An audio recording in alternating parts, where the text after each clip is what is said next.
God knows everything that's going to happen. He knows every attack, every disappointment, every unfair situation. When you feel like you're surrounded, you have to come back to that place of peace and say, I know my God is still on the throne. He's bigger than this sickness, greater than this addiction, more powerful than these enemies. I had those moments, man, where I had to really make some tough decisions because I was tired of being homeless, man. I was tired of gigs coming every now and then, living in a car. Thought about calling my old man, asking him, could I come back to Cleveland and live there until I got a job? But it's a funny thing about faith, man. Faith is a belief in things that you cannot see. And sometimes when you can't see no way, that's when you really got to have faith, because that's what it is. If you could see it, you wouldn't have to have faith. If you knew you were going to be rich in 4 years, you would act totally different. Because you know in 4 years I'm going to be rich. So all you got to do, then you wouldn't need faith. All you need is patience. But God don't reveal to you when He going to give it to you, because that would destroy the relationship of faith. He just requires that you have the faith. Now He going to give it to you. If you write it down, He going to give it to you. Everything that's in your imagination is God showing you a preview of a coming attraction He has for you. That's what your imagination is. So once you write it down and you adhere to that, the law of attraction is at work. That's how it works, man. It's not a magic trick. It ain't your education. Now, if you want to be a doctor or lawyer, you got to get education. But it ain't got nothing to do with your education. Nothing. You can be very successful without education. Mark Zuckerberg and Bill Gates don't have a degree between them. But they got more degrees working for them than a thermometer.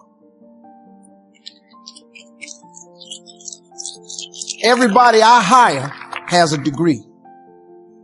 Everybody I hire. Because I ain't got one. So I hire people that's smarter than me, count better than me, know better than me. You got a degree, that's what you want to do? Cool, I got y'all for you.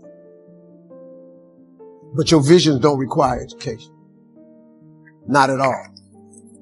It's your faith, man. It ain't nothing bigger than your faith. Nothing is bigger than your faith and your dream. It ain't your education. The Bible never mentions education. It is your dream. The Bible says a man without a dream or vision shall perish. Say nothing about your education. Now you can get education, but it ain't necessary. Unless you want to be something that requires, you're an engineer, you got to get a degree. You want to fly a plane, you got to go get a degree. You want to be a doctor, you got to go get a degree. I'm not saying you don't need a degree, but if you ain't in them fields right there and if you're not a college person, what you gonna do? You can't win? Cause I just ain't a college person, so I can't win? Come on. You gotta be kidding. LeBron ain't got no degree, but he had a different skill set. I don't have a degree. Dave Chappelle ain't got no damn degree. Like if you talk to me, I don't know a lot of stuff, but I got good ass sense. I know how to figure stuff out. Just need a dream and a vision and some faith. And somehow, like she said, you be a Christian, you gotta have some faith, but you gotta be able to work though. Faith without works is dead. Once you lock that in, you can win. Everything else is on you and God. If you want to be successful and you want to be happy, those are the two things that's common to most people. You're looking at a person who was neither one of those for a long period in my life, man. There's a lot of pain in my life. No more than nobody else. I just had a lot. But I learned along the way, everything that's happening to you is God is processing. Every difficult moment you're having, He just processing. That's all He's doing. Everything you're going through is preparing you for what you ask God for. And if you need to be tough when you get to where you're going, then He gonna toughen you. If you got to be more caring along the way, He gonna let you have some trials come your way that's gonna have to produce that in you. What happened in my life was getting where I've gotten to today and where I'm even headed to, I had to be tough. So He toughened me along the way. I had to learn how to appreciate a lot, so He took everything. To really understand the value of money, I had none. To just appreciate simple things, what I'm going to eat today, where I'm going to wash up at, where I'm going to bathe. He sent me through a trial of being homeless for 3 years. I lived in a car for 3 years. All of that I was going through, that I was tripping with, that I did not appreciate or understand, I understand it now because I'm on the other side of them troubles. And I understand what all them troubles was for. And even though I did not understand or appreciate the route he took me on, it was the route I had to go on. See, the route you on right now is the route you got to take.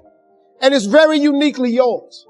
This thing you going through, this just uniquely yours. You just got to understand you ain't the only one.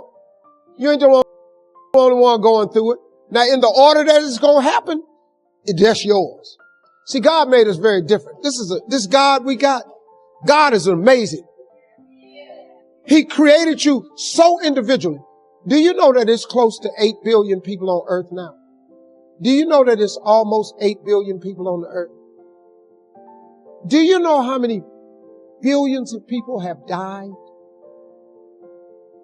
Do you know that if you dig up all them people that have died and all the people that are presently here and every last one of them that he gonna make in the future, not one of you have the same fingerprint?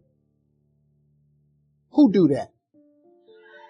Who could possibly be so precise in his infinite wisdom that he created you so uniquely that ain't no two people got the same fingerprint? That's crazy, man.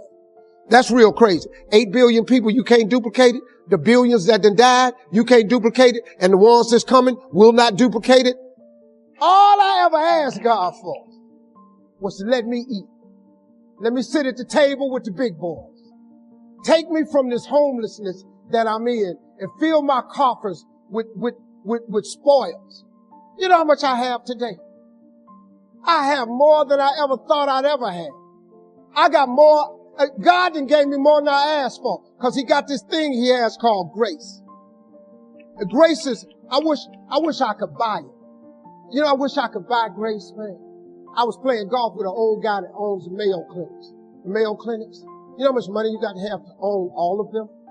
I'm playing golf with this guy and he taught me something. He said, Steve, listen to this. You seem like a spiritual guy. I want to share something with you. He said, justice is when you get what you deserve. Mercy is when you don't get what you deserve. He said, but grace is different from both of them. Grace is when you get what you don't deserve. Do you understand that? God has this thing that he passes out called grace. You ever heard old people say, all I want is a little more grace?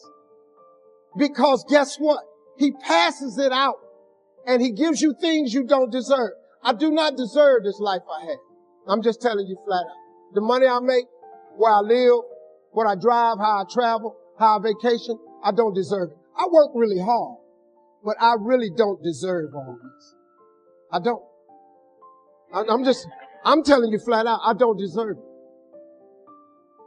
But he gave me grace. He let me survive homelessness. He brought me from dark, man. I've been out. Y'all don't know. I've been in it. I'm so grateful that God let me have this life he gave me that I don't even know what to do. Do you know when I was homeless, I told God every day, if you let me make it, when I get there, I'm going to tell everybody it was you. Well, guess what? I'm telling you that it was him. I have no education. I ain't got a degree of any kind. What you see today is a boy that come out the bottom who believed in him when it wasn't no sign of me getting over, who kept doing this thing that his mother taught. She said, when it get dark for you and you can't find your way, and boy, I was lost. She said, don't forget to pray. Don't be ashamed to pray. And don't ever be too proud to pray, because prayer changes things. You have got to pray. You know what you ought to get? You ought to create your relationship with God. Because if you do that, he gonna put some grace on you. And he gonna give you some things you don't deserve. Then you won't need no education. You won't need to go and complete the program no more. You ain't got to go over here and ask nobody where they hide. God takes you to places that you never ever thought you'd go. I never saw myself here. But that God I serve, He saw me here. And He put me here. Now all I'm doing right now is telling you that with God you can make it. I don't know why He had you come to this show. I don't know why I'm telling it to you like this today. But if you ain't ever tried God, listen to me. You should try Him. Because He's very available to you right now. He don't love me no more than He love you. If God can pick me up, and you have no idea who you really looking at. You don't know what I've done. If God can change me, He change anybody in this room. God is good, man. Give God a chance.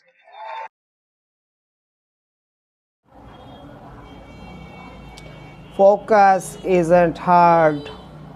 It's a matter of knowing what to let go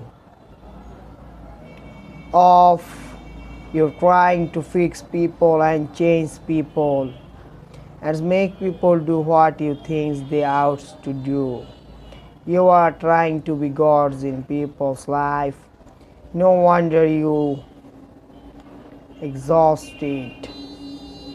If everybody is God's jobs, you didn't break them and you cannot fix them. It's hard for me to learn that too. I am a fixer. I love to fix stuff, but some folks don't want to be fixed. They like being broke. They choose to be broke and you love them, but you cannot fix them.